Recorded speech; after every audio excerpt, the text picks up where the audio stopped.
Bismillahirrahmanirrahim. Assalamualaikum warahmatullahi wabarakatuh. Berjumpa lagi dengan saya Nurbeti Nasution pada video mengenai pembahasan soal-soal geometri datar. Khususnya pada video kali ini kita akan membahas mengenai soal-soal mengenai pembuktian.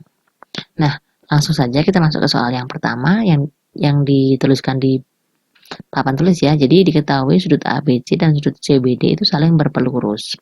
Kemudian BP merupakan garis bagi sudut ABC dan BQ merupakan garis bagi sudut CBD. Akan dibuktikan bahwa sudut PBQ itu merupakan sudut siku-siku. Oke, jadi untuk bisa memahami soal, kita alangkah baiknya untuk yang ini kita gambar terlebih dahulu. Oke ya, jadi kita punya sudut ABC dan sudut CBD yang saling berpelurus. Karena saling berpelurus, boleh dong saya tuliskan bentuknya seperti ini ya. Jadi kayak gini aja, wis. Oke. Ini sini itu titik A, sini itu titik B, sini itu titik C. Oke, ini kasih panah-panah. Kemudian yang sini CBD. Oke, di sini titik D. Oke.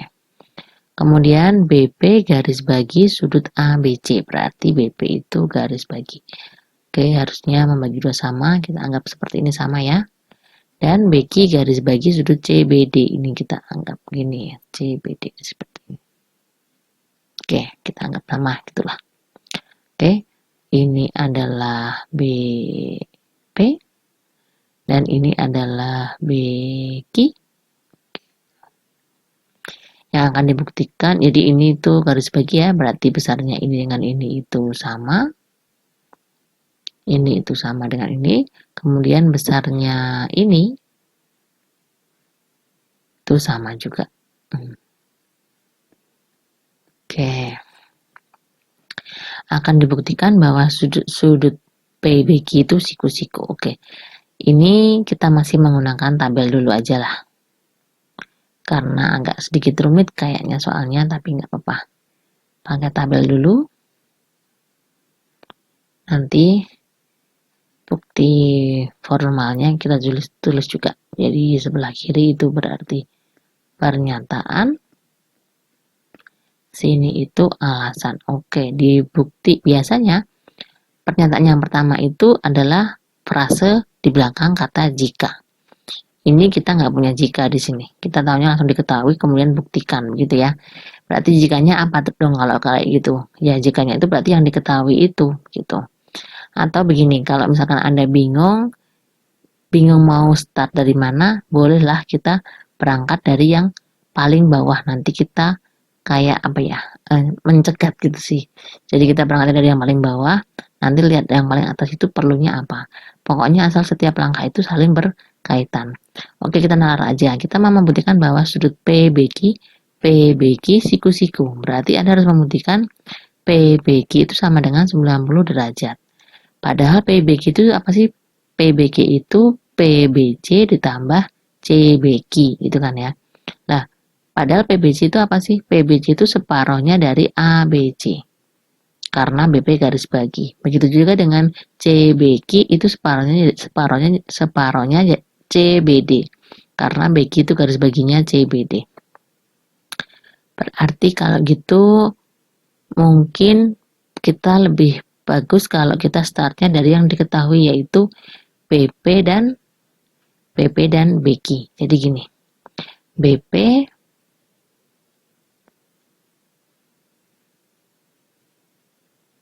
mungkin kalau seperti ini nanti kurang besar, jadi saya akan men-skip beberapa langkah. Berarti kita langsung berangkat dari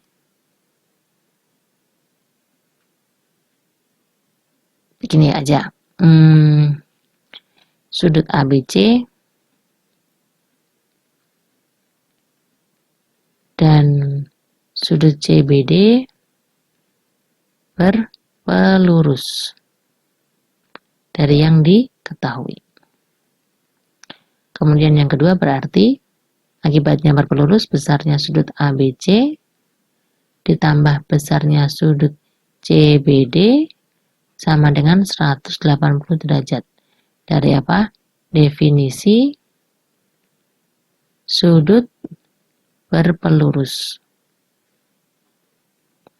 Kemudian yang ketiga, sudut ABC itu 2 kalinya sudut PBC. 2 kali besar sudut PBC. Ditambah 2 kali besar sudut CBD. CBD itu 2 kali besar sudut CBQ.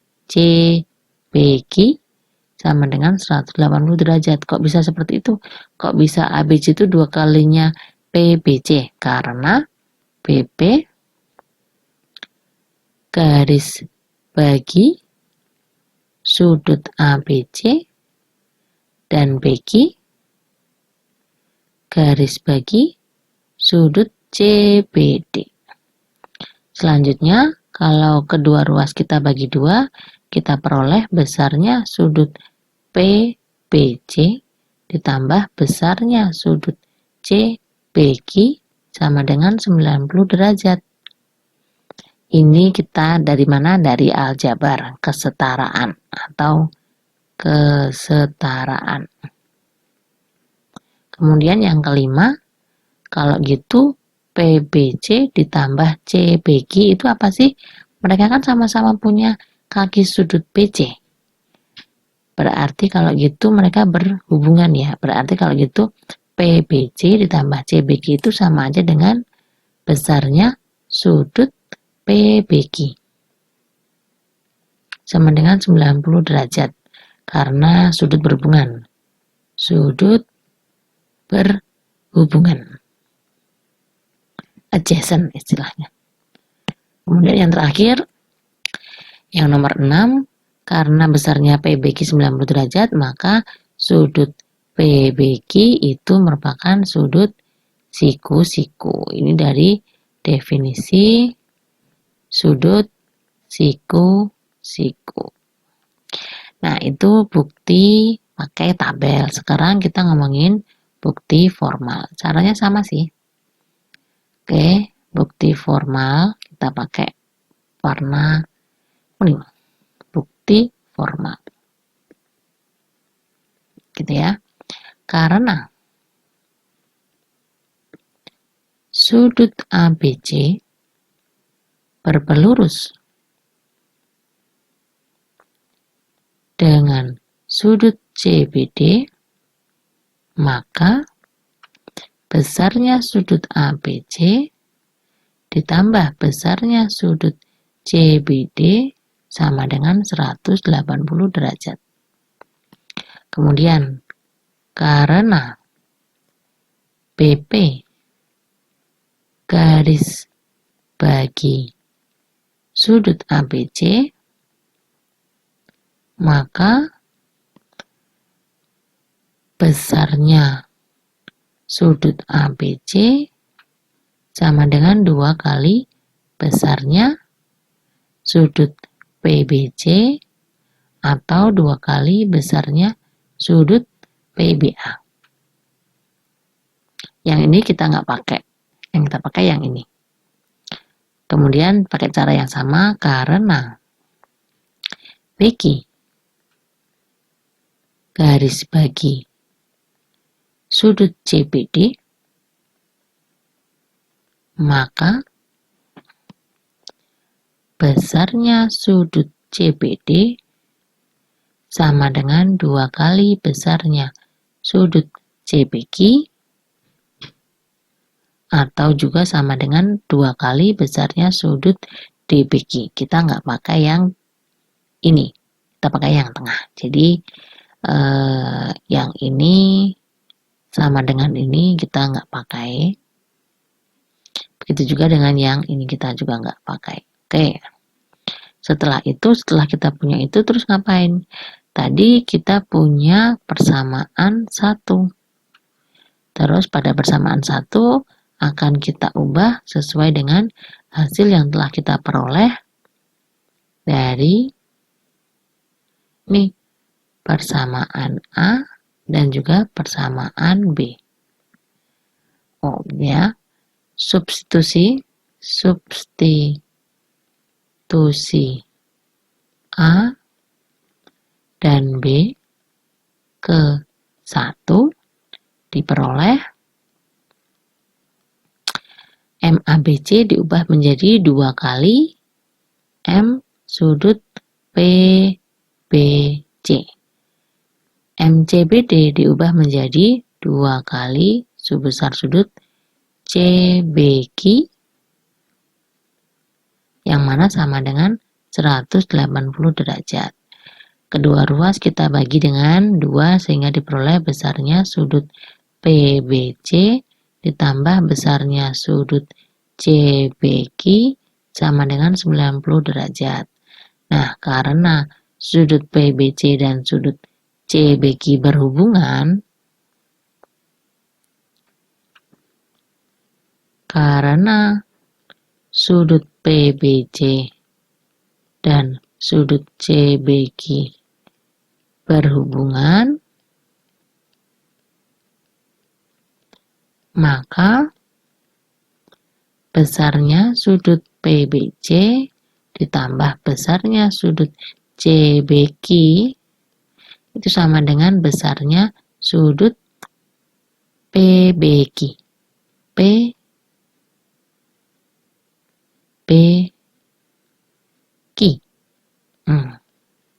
Sehingga diperoleh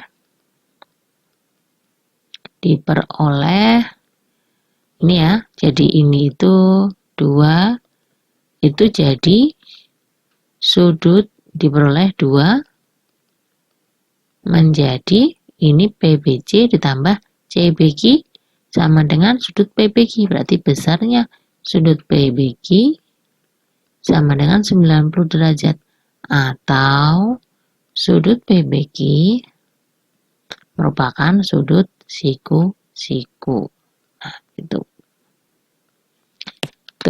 bukti formal dari soal yang ini ya. Oke, paham ya? Saya anggap paham. Sekarang kita akan membuktikan soal berikutnya, tetapi saya tidak akan melibatkan tabel di sini. Jadi kita langsung masuk ke bukti formalnya agar kita bisa mengirit tempat untuk menulis.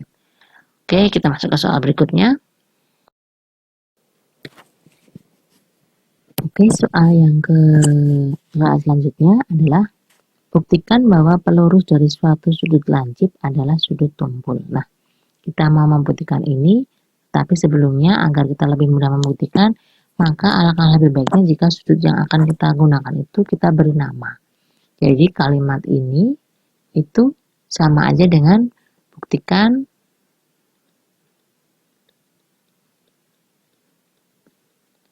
bahwa jika sudut A lancip, maka pelurus sudut A itu tumpul, maka pelurus sudut A tumpul, langsung saja ya, tumpul gitu ya. Oke, kita akan membuktikan, tapi kita nggak akan membawa tabel. Oke, tabel boleh dipakai untuk bantuan saja. Nanti saya coret-coret di sini, tapi kemudian akan saya hapus. Kita mau membuktikan bahwa kalau A-nya lancip, maka pelurus A-nya tumpul. Oke ya. Kita berangkat dari definisi sudut lancip. Jadi, karena sudut A itu lancip, maka besarnya sudut A itu berkisar dari 0 sampai 90 derajat. Nah, kita kepengen muncul pelurus sudut A. Berarti ini saya coret-coret di sini ya, 0 X misalkan sampai 90. Pelurus sudut A itu 180 minus X. Berarti kalau gitu karena X-nya jadi minus, kita ubah dulu ke bentuk minus semua ya. Berarti semua kali negatif 1, berarti tandanya berbalik arah juga sehingga menjadi negatif 90 kurang dari negatif X kurang dari 0. Kemudian karena muncul pelurus berarti harus ada 180 minus X, berarti kalau gitu ini kedua ruas ketiganya, ini ketiga bagian ini kita tambahkan dengan 180 derajat. Berarti 180 derajat min 90 kurang dari 180 derajat dikurangi X kurang dari 180 derajat dikurangi 0. Ini itu adalah pelurus. Ini apa? 190 derajat. Kurang dari pelurusnya X kurang dari 180. Oh iya, berarti ini merupakan sudut tumpul. Oke ya. Sudah punya coret-coretan, kita siap membuktikan ke dalam bukti formal. Oke, kita berangkat dari sini. Karena sudut A lancip, maka berlaku ini. Dari definisinya sudut lancip. Sehingga ekuivalen dengan negatif 90 derajat kurang dari negatif besarnya sudut A kurang dari 0. Kemudian kalau ketiga ruas kita tambahkan dengan 180 derajat. Kenapa harus ada 180 derajat? Kenapa menyamakan dengan 180 derajat? Karena kita kepengen agar komponen pelurus sudut A, yang mana ini itu 180 minus besarnya A, itu muncul. Jadi ini saya tambahkan 180 derajat untuk semua ruasnya. Untuk 1, 2, 3 ruas. Berarti diperoleh 180 kurang 90, itu kurang dari 180 derajat min besarnya sudut A kurang dari 180 derajat minus 0. Sehingga diperoleh 90 derajat kurang dari 180 derajat dikurangi besarnya sudut A kurang dari 180 derajat. Oke. Saya hapus.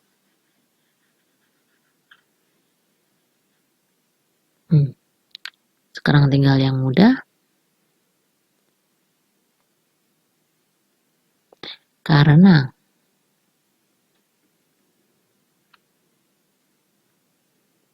(180 derajat minus besarnya sudut A adalah besarnya pelurus sudut A, maka dapat disimpulkan jadi pelurus sudut A itu besarnya antara 90 sampai 180 derajat. Maka dapat disimpulkan, kalau mau lebih presis lagi, berdasarkan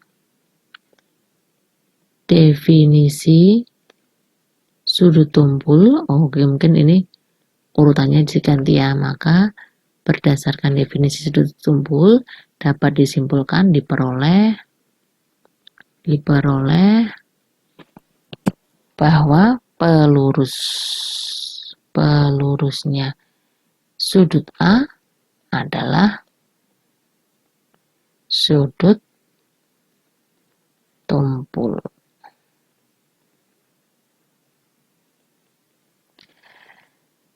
Nah, itu soal yang kedua pada video ini. Sekarang kita lanjut ke soal yang ketiga.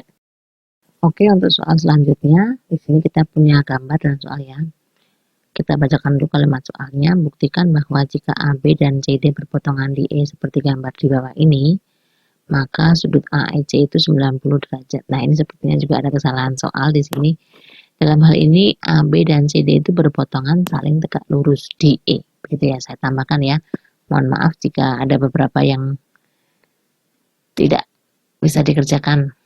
Oke. Jika AB dan CD berpotongan saling tegak lurus, jadi ada istilahnya, ada kata-kata saling tegak lurus. Saling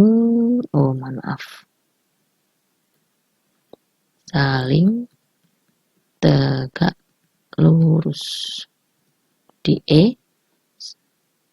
Ini nggak usah pakai gambar di atas ya. Kemudian di bawah ini. Maka sudut AEC itu 90 derajat. Oke. Nah.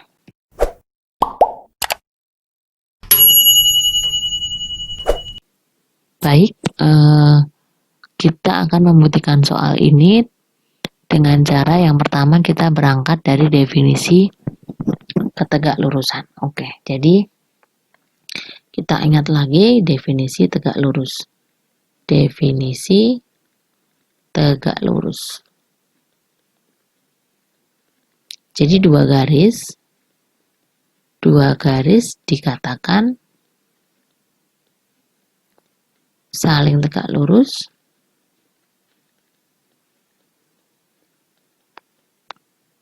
jika kedua garis tersebut membentuk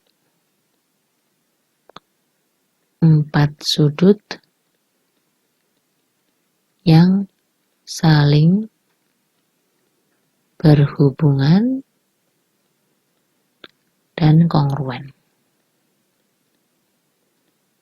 Jadi, misalkan AB dan CD berpotongan saling tegak lurus di E. Berarti karena perpotongan AB dan CD di E tadi, terbentuklah 4 buah sudut yang saling berpotongan dan saling kongruen. Nah, sekarang kita akan membuktikan bahwa sudut yang terbentuk itu besarnya adalah 90 derajat. Oke, bukti ya.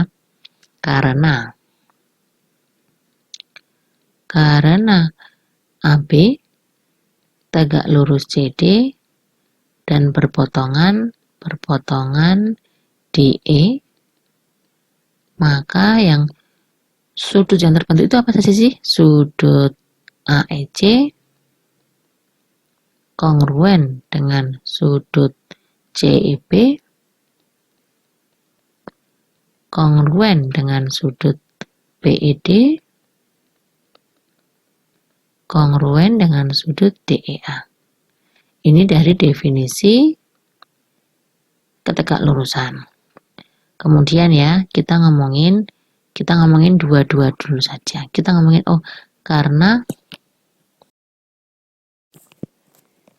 karena tujuan kita hanyalah sudut AEC yang mau dicari besarnya 90 derajat, maka kita cukup fokus ke sudut-sudut yang berhubungan dengan sudut AEC saja. Jadi Anda bisa memilih di antara sudut AEC dengan BEC ataupun sudut AEC dengan DEA.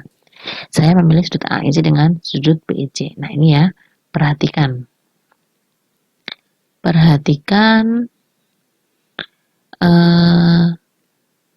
hubungan antara sudut AEC dengan sudut BEC. Dapat dilihat bahwa dari gambar ini karena gambarnya sudah diberikan oleh soal, jadi kita bisa aja bilang dapat dilihat bahwa sudut AEC berpelurus dengan sudut BEC, sehingga diperoleh besarnya sudut AEC ditambah besarnya sudut BEC sama dengan 180 derajat. Padahal tadi dapat dilihat bahwa sudut AEC kongruen dengan sudut BEC, sehingga besarnya sudut AEC sama dengan besarnya sudut BEC. Jadi ini saya simpan dulu persamaannya, saya kasih persamaan A, karena kemudian saya tulis kalimat baru, karena sudut AEC kongruen dengan sudut BEC, maka besarnya sudut AEC sama dengan besarnya sudut BEC. Sehingga persamaan A itu menjadi besarnya sudut AEC ditambah besarnya. Jadi BEC-nya saya ganti besar sudut AEC. Kan sama, jadi boleh. Jadi kita mensubstitusikan sudut BEC menjadi sudut AEC sama dengan ini 180 derajat. Kenapa kalau kita mempertahankan besar sudut AEC di sini? Karena kita pengen mencari besar dari sudut AEC dari soal ya. Atau ini berarti sama dengan 2 kali besarnya sudut AEC itu sama dengan 180 derajat. Atau besarnya sudut AEC itu sama dengan 90 derajat. Sudah terbukti ya. Bisa disimpulkan lagi sudut AEC itu merupakan sudut siku-siku. Tapi ini nggak diminta soal, jadi sampai sini pun sudah benar. Nah, ini. Demikian video dari saya untuk pembahasan beberapa soal. Semoga bermanfaat. Terima kasih.